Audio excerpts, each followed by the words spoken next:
হে রাম রাম মূর গুণ নাম বিনে আন কথা নাই মুত প্রাণ সম্পি গোপী জীবে সমুদায় হে রাম যদি নিজ দেহাত আছিল হন্তে চিত মৰিলয় হন্তে পুৰী বিৰহ বহনিত আশ্ৰয় চিত্ত যিহেতু আমাত তাসম্বাৰ তাতে সেৰুহিছে প্ৰাণ সবে গোপীগণ ৰাম প্ৰাণ তৈ অধিক মূৰ যিটো গোপীশয় তাসম্বাৰ দুখে আৰু নসহে হৃদয় হেন জানি সত্তৰে চলিয় গোপপুৰ ঔ বচন সন্দেহ কয়ো কৰা দুখ দূৰ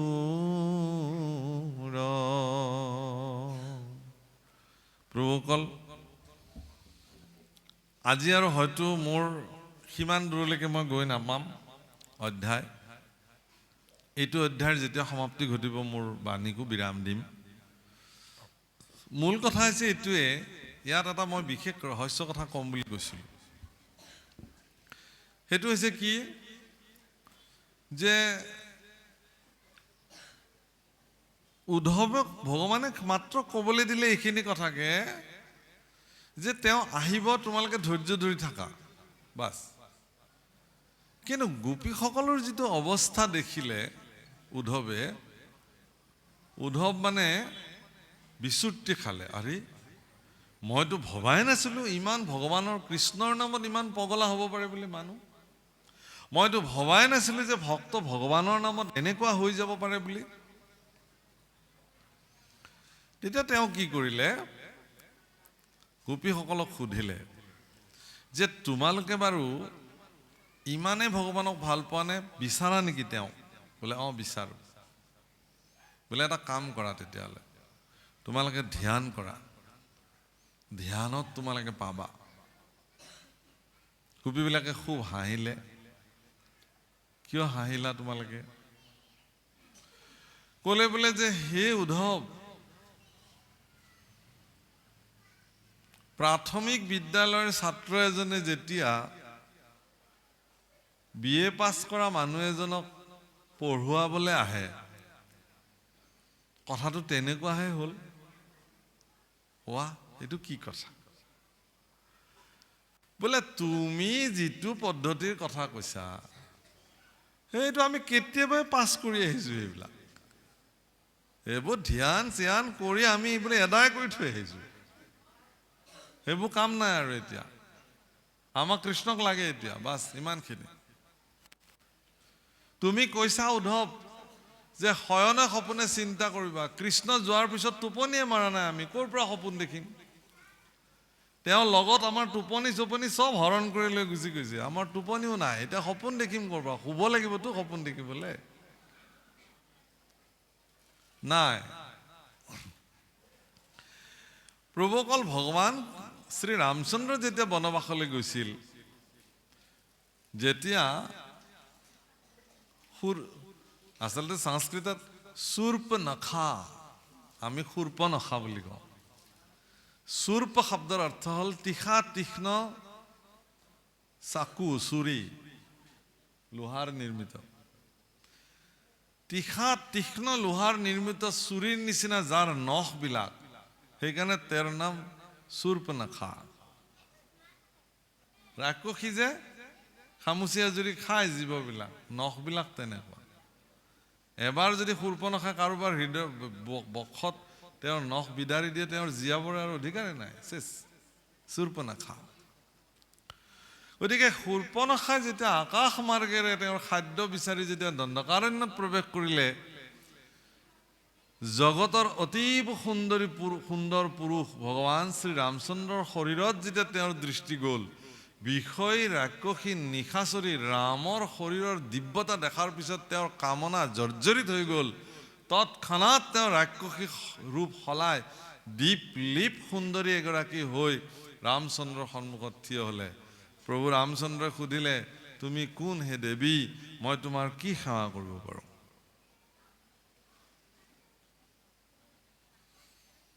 বোলে মই পৃথিৱীৰ দীপলীপ সুন্দৰী, তুমি মোক দেখিছাই নহয়? বোলে দেখিছোঁ।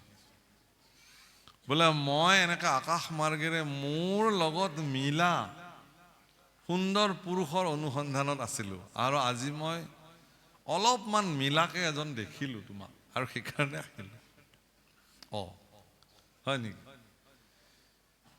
কিন্তু মই তোমাক বৰ বিনম্ৰতাৰে জনাওঁ, হে দেৱী, ইতিমধ্যে মই বিবাহিত, গতিকে মইতো তোমাক বিবাহ কৰাব নোৱাৰিম, কাৰণ মই মৰ্যাদিত পুৰুষ, মই দুগৰাকী বিবাহ নকৰাওঁ, এগৰাকী মোৰ পত্নী আছে মোৰ। ঘূৰি চাই দেখিলে যে লক্ষ্মণক, বোলে এইজন কোন? বোলে এইজন মোৰ ভাতৃ অনুজ লক্ষ্মণ। বোলে তেওঁ সুধি চাব পাৰা, মই নকওঁ আৰু এইটো তেওঁৰ বা কি মত। লক্ষ্মণৰ ওচৰলৈকে আহিলে, দেখিলে এইজনোতো পৰম সুন্দৰ, একেই দেখিবলৈ, দিব্য শৰীৰ। লক্ষ্মণক তেওঁ প্ৰেম নিবেদন কৰিলে যে তুমি মোক বিয়া পাতা, তেওঁতো বিবাহিত। তেতিয়া লক্ষ্মণে কৈছে যে তুমি ৰাণীৰ নিচিনা থাকিব খোজা নে দাসীৰ নিচিনা থাকিব খোজা? বোলে মই দাসীৰ নিচিনা কিয় থাকিম, ৰাণীৰ নিচিনা থাকিব খোজো। তে মোৰ লগত বিবাহ হ'লেতো দাসীৰ নিচিনা থাকিব লাগিব, কাৰণ মই তেখেতৰ দাস। গতিকে দাসৰ ঘৈণীয়েক আৰু দাসীয়ে হ'ব লাগিব, ক'ত বেলেগ হ'ব? মইতো দাসৰ সেৱা কৰিম, তুমিও দাসী কৰিব লাগিব। একদম খঙতে শূৰ্পণখা একদম জ্বলি উঠিলে, নাই মই ত্ৰৈলোক্য বিজয়ী ৰাৱণৰ মই ভগ্নী, মই কি দাসী হৈ থাকিম তোমাৰ ওচৰত? প্ৰভুসকল, আপোনালোকে জানে যে নাক কাণ কাটি দিয়া হ'ল। তেওঁ দেখিলে, সীতাক দেখিলে, যেতিয়া তেওঁ দেখিলে যে গোটেই সমস্যাটোৰ মূল শিপা এডালে, কাৰণ এই পৰমা সুন্দৰী নাৰীগৰাকী থকাৰ কাৰণে এওঁলোকে মোৰ নিচিনা সুন্দৰীক অৱজ্ঞা কৰিছে, তাতকে মোৰ ভোকো লাগি আছে, এসাঁজ খায়ে লওঁ, এই বুলি সীতাক খাবৰ কাৰণে যেতিয়া সম্পূৰ্ণ ৰাক্ষসী বেগ ধৰি পেলাই যেতিয়া খেদি গ'ল, তেতিয়া তেওঁৰ নাক কাণ কাটি দিলে। তাৰপিছত তেওঁ আকাশ মাৰ্গেৰে উৰি গুচি গ'ল। ৰামচন্দ্ৰই লক্ষ্মণক ক'লে যে হে লক্ষ্মণ, তুমি তৎক্ষণাৎ ধনু হাতত তুলি লোৱা আৰু মোৰ ধনু দিয়া। লক্ষ্মণে ক'লে ইমান তৎক্ষণাৎ? বোলে এইটোৱেই যে এগৰাকী যেতিয়া কামনাত জৰ্জৰ নাৰী তেওঁ পৰ পুৰুষৰ লগত কামনাত ৰত হ'বৰ কাৰণে উদ্যত হয়, আৰু তাত যদি তেওঁ বিফল হৈ যায় নহয়, তেতিয়াহ'লে ইয়াৰ পৰিণাম ভয়ংকৰ হ'ব পাৰে। সাৱধান হোৱা, এই মুহূৰ্তৰ পৰা আমাৰ সাৱধান। বৰ ডাঙৰ কথা কৈ থৈ গৈছে, কাৰণ এওঁ এতিয়া আমাক নাপালে কাৰণে এতিয়া তেওঁ যি টি কৰি দিব। খুব এইটো সমাজৰ কাৰণে বাৰ্তা, কিন্তু এটা ডাঙৰ কথা, এইটো ডাঙৰ বাৰ্তা সমাজলৈ। আৰু হয়ো বেছি সময় নালাগিলে শৰ আৰু দুখনৰ প্ৰতিনিধি আহি উপস্থিত হৈ গ'ল, 14 জন একেলগে। একপাতে সৰি জীৱ সংকলিলা, এপাত বানতে গোটেই কেইজনক নিপাত কৰি দিছে ৰামচন্দ্ৰ।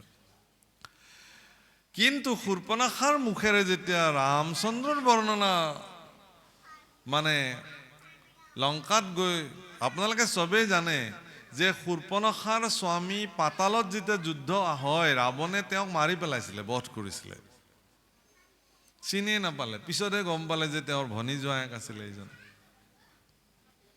শূৰ্পণখাক তেওঁ লংকালৈ লৈ আহিলে, আৰু শূৰ্পণখাই সেইদিনাখনে প্ৰতিজ্ঞা লৈছিলে যে মোৰ যেনেকে শিৰৰ সেন্দুৰ তুমি মচি পেলালা দাদা, তোমাৰ লংকা নগৰীৰ প্ৰতিগৰাকী নাৰীৰ শিৰৰ সেন্দুৰ মই যেতিয়ালৈকে মচিব নোৱাৰো, ময়ো তেতিয়ালৈকে শান্ত নাথাকো। আৰু তাৰে প্ৰতিশোধ কল্পে শূৰ্পণখাই জানিছিল যে ৰামচন্দ্ৰৰ প্ৰভাৱ তেওঁ নিশ্চয়কৈ দেখিছিল, যে এপাত শৰতে শৰ আৰু দুখনক নিধন কৰিছিল। শৰ আৰু দুখনৰ নিচিনা পৰম প্ৰভাৱী আৰু শক্তিশালী নিশাচৰক ৰামচন্দ্ৰই নিধন কৰাৰ দৃশ্য দেখি শূৰ্পণখাই আহি ৰাৱণক কৈছিল যে হে দাদা, শত্ৰুৰ বৰ্ণনা মই কি বুলি দিম তোমাক?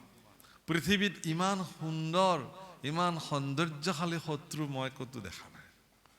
অৰ্থাৎ বনবাসী বেশত থকা ৰামচন্দ্ৰৰ শাৰীৰিক দিব্যতা দেখি ৰাক্ষসী শূৰ্পণখাৰো মনত সৌন্দৰ্যতাৰ যি পৰিভাষা তাৰ মুখেৰে নিঃসৃত হৈছিল। এতিয়া সেই ৰামচন্দ্ৰই যেতিয়া বৰ সাজি পেলাই মিথিলালৈকে সীতাক বিবাহ কৰাবলৈ আহিছিল, তেতিয়া তেওঁ দেখিবলৈ কিমান সুন্দৰ এবাৰ মনত কল্পনা কৰকচোন। কিমান ধুনীয়া আছিলে দুলহাৰ ৰূপত, বৰৰ ৰূপত।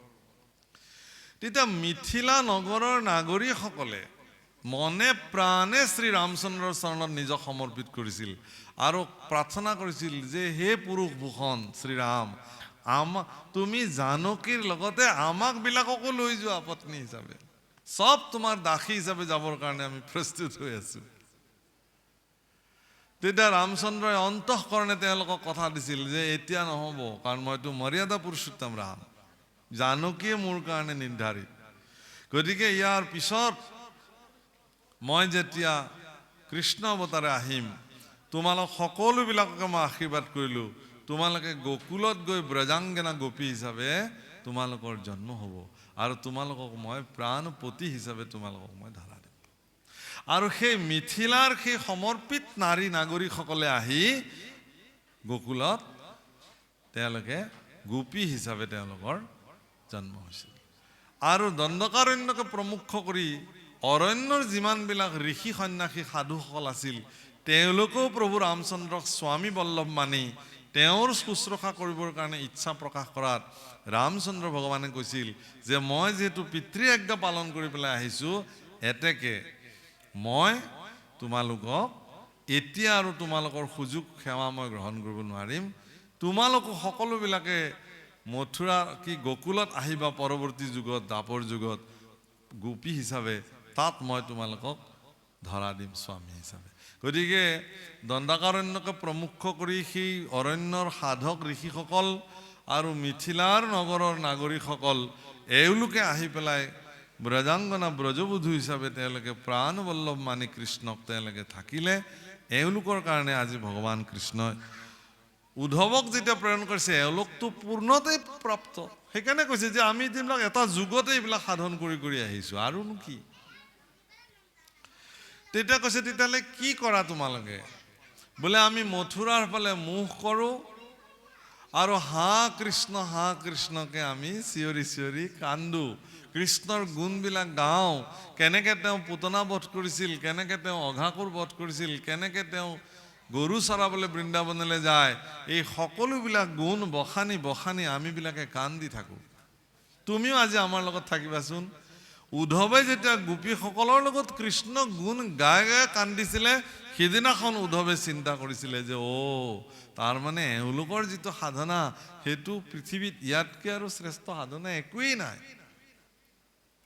অৰ্থাৎ ভগৱানৰ গুণ চৰিত্ৰ কীৰ্তন কৰাতকৈ আৰু কোনো শ্ৰেষ্ঠ ব্যৱস্থা ভগৱানক পোৱাৰ হ'বই নোৱাৰে।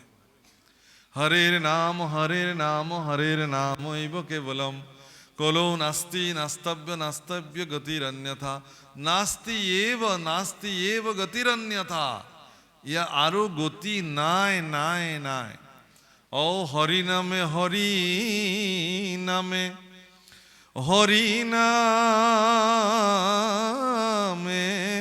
গতি, হৰি নামে ভকতৰ কেৱলে ভকতি।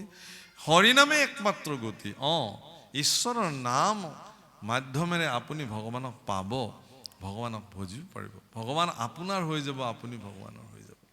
উদ্ধৱক এটা ধুনীয়া প্ৰশিক্ষণ কৰাই লৈ আহিলে গোপীসকলৰ পৰা, আৰু সিদিনাখনৰ পৰা উদ্ধৱ পূৰ্ণপ্ৰাপ্ত ভগৱানৰ সেৱক হিচাপে নিৰ্মাণ হ'ল আৰু তেওঁ সেইমতে ভগৱানৰ লগত শেষ পৰ্যন্ত দাপৰ যুগত তেওঁ অতিবাহিত কৰিছে। হীৰা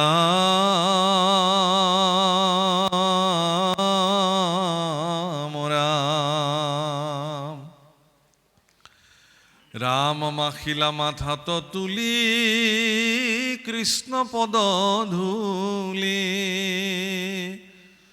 পাছ ভৰি লৰি গোভৈলা জয় কৃষ্ণ বুলি, হৃদয় পদ্মত ধৰি কৃষ্ণৰ চৰণ, মুখে মাধৱৰ নাম কৰিয়া কীৰ্তন, সুবৰ্ণে ৰচিত ৰথেশ্বৰী মহামতী উদ্ধৱ মহন্ত গৈলা গোকুলক প্ৰতি অসংখ্য গৰুৰ পদ ধূলি চন্ন পথ নাকলিলা একো গোপী উদ্ধৱৰ ৰথ যিহেতু সিদিনা পাইলা নন্দেৰ মন্দিৰ দেখিলা অদ্ভুত শ্ৰীক গোপৰ পুৰীৰ অসংখ্যাত ঋতুমতী গাই আছে যত তাৰ অৰ্থে যুঁজে বৃক্ষে কামে হুয়ামত বৃষৰ নাদৰ আতি শবদ তম্বুলে দেশীয় নাদয় যেন তেজয় গোকুলে ধাৱৈ নিজ বাসুৰ কৌশাৰৰ ভৰে হেন ধেনু শব সুশোভিত নিৰন্তৰে অসংখ্য ধবল বৎস দেৱ পাৰে চানি ঘৰে ঘৰে শবদ দুহন বংশীত ধ্বনি এৰনেৰ লৌথ লোকৰ আৰাব মথে দুধি তাৰ ধ্বনি সুনন্ত উদ্ধৱ দিব্য বস্ত্ৰ অলংকাৰে হুয়া সুমন্দিত গোপ গাৱে গোপ গোপী গোবিন্দৰ গুণগীত উপজয় প্ৰেম কাৰো ৰোমাঞ্চ শৰীৰ ও ধাৰায়ে শ্ৰৱন্তে আছে নয়নৰ নীৰ আৰ কৃষ্ণ কমনত আলিঙ্গিয়া পাৱে প্রীতি দেবদ্বিজ পিতৃকটু অর্চন্ত অতিথি রাম জলয় যত প্রদীপ পঙ্কটি প্রতিনীত অগরু ধূপর ধূপ্রে আতি সুশোভিত বহুবিধ সুগন্ধ কুসুম শব বাস হৈ হেন লাগে গৃহ শব গোকুল প্ৰকাশ হৈ চৌভিতি পুষ্পিত বন পক্ষীৰ আৰাৱে গুঞ্জৰে ভ্ৰমৰে মধুপনে মনোন্মত্ত ভাৱে কমল বনত মত্ত ৰাজ হংসচৰে দেখি যেন সাক্ষাতে গোকুলে নাদ কৰে ভগৱান কৃষ্ণৰ পৰা আজ্ঞা লৈ পিছুৱাই পিছুৱাই আহি তেওঁৰ সুবৰ্ণময় ৰথত উঠি গোকুললৈ আহিলে আৰু গোকুলত আহি তেওঁ যি পৰিৱেশ দেখিলে প্ৰভুসকল সি বৰ সুন্দৰ পৰিৱেশ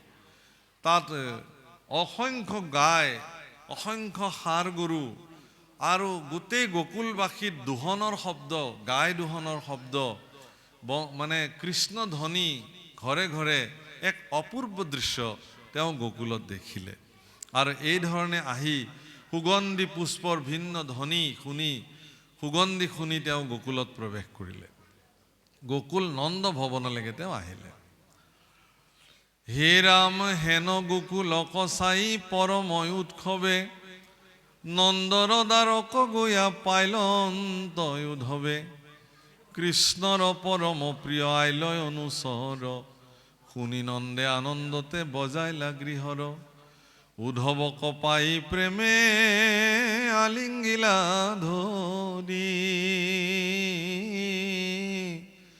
ও আতি প্ৰেমে নেত্ৰৰ লোতক পৰে ঝৰি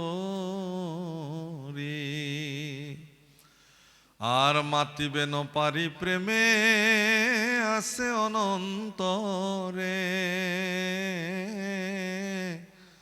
ও গৃহ প্ৰবেশাইলা নিয়া পৰম সাদৰে ইহিজন বাসুদেৱ হেন বুদ্ধি কৰি সবান্ধৱে উদ্ধৱ কয়ৰচিলা সাদৰি পৰমান্ন পঞ্চামৃত ভোজন কৰাই বিচিত্ৰ খাতত তুলি দিলন্ত বিচাই তাতে বসি ভুঞ্জিলন্ত কৰ্পূৰ তাম্বুল বৈষ্ণৱক পায়ানন্দে আনন্দে আকুল মৰ্দিল সহস্তে উদ্ধৱৰ দুই পা ও গত শ্ৰম দেখি পাছে আতি প্ৰীতি ভাৱ সাক্ষাৎ ভগৱান বুলি মানি কৃষ্ণ বুলি মানি উদ্ধৱকে তেওঁলোকে নন্দই আপ্যায়ন কৰিলে, অতিথি আপ্যায়ন। এনেকি উদ্ধৱৰ চৰণ পৰ্যন্ত বসুদেৱে মাৰ্জন কৰি দিছে। প্ৰভুসকল, আপোনালোকে এই কথাবিলাক ভাগৱতত চালে আচৰিত হৈ যাব, ভাবিলে আমি আচৰিত হৈ যাওঁ যে কৃষ্ণৰ পিতৃ হিচাপে নিজৰ যশস্য আৰু খ্যাতি জগতত ৰখা নন্দৰ নিচিনা পুৰুষেও, নন্দৰ নিচিনা এগৰাকী পিতৃয়েও স্বয়ং এগৰাকী উদ্ধৱৰ নিচিনা পুৰুষক তেওঁ কি কৰিছে? চৰণ মালিচ কৰি দিছে নন্দৰাজ। তাৰমানে কৃষ্ণ ভক্তিত তেওঁলোক ইমানেই বিলীন যে যাৰ উদাহৰণ ইয়াতকৈ আৰু শ্ৰেষ্ঠ উদাহৰণ কি দিব? কৰ্পূৰ তামোল ভক্ষণ কৰিলে আৰু তাত অতি প্ৰীতিভাৱে তেওঁ থাকিলে। ৰাম পুছিলা কুশল বাৰ্তা উদ্ধৱত নন্দ, তোমাক দেখিলো কিনো পৰম আনন্দ। ও যাদৱ বংশৰ বাপ কহিও কল্যাণ, শুনা হৰি কথাইতো অমৃত সমান। প্ৰভুসকল, উদ্ধৱক মান সৎকাৰ সকলো দি, বস্ত্ৰ অলংকাৰ সকলো প্ৰদান কৰি নন্দই তেওঁ বাৰ্তা সুধিছে, কুশল বাৰ্তা মানে কথা সুধিছে। কি বুলি কৈছে?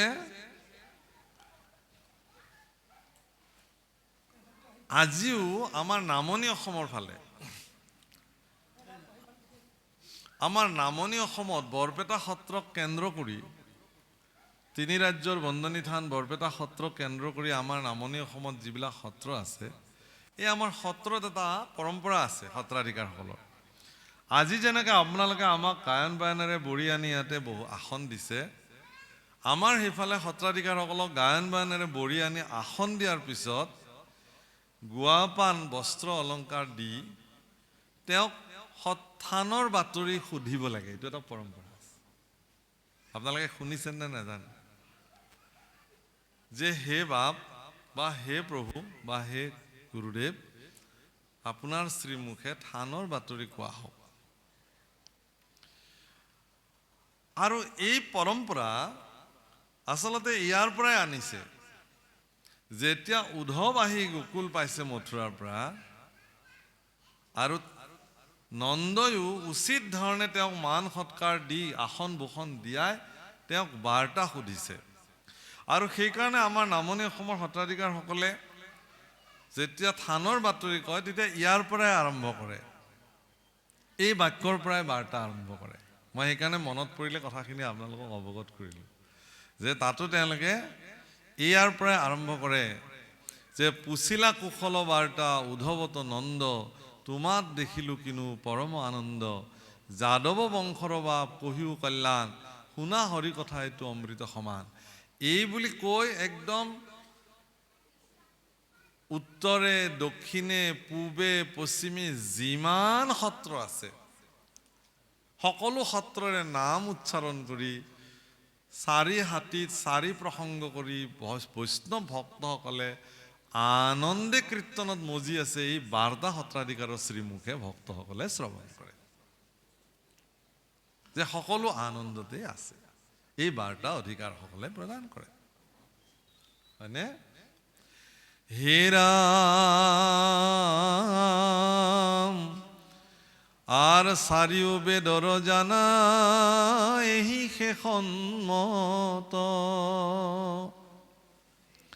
ৰাম যাদৱ বংশৰ বাপ কহিও কল্যাণ, শুনা হৰি কথা ইটো অমৃত সমান। ইষে সতৰাই বেক সুখে ঘূৰ সংসাৰত, চাৰিও বেদৰ জানা এহি শেষন্মত। হৰি বিমুখৰ নাহি কহিতো কল্যাণ, কোটি কোটি জন্মজাত নাতে যাই প্ৰাণ। গতিকে হৰি বিমুখীসকলৰ ক'তো কল্যাণ নাই প্ৰভুসকল। কোটি কোটি জন্ম কেৱল কেৱল আৰু কেৱল যাতনাত যায়। এতেকে সকলোৱে হৰি সন্মুখী হওক হেন জানি দিয়া হৰি চৰণতৰ চিত্ত আতপৰে গতি আৰু নাহিকে কলিত ইয়াতকে আৰু অন্য গতি কলিকালত নাই বুলি মহাপুৰুষে দোহাৰিছে প্ৰভুসকল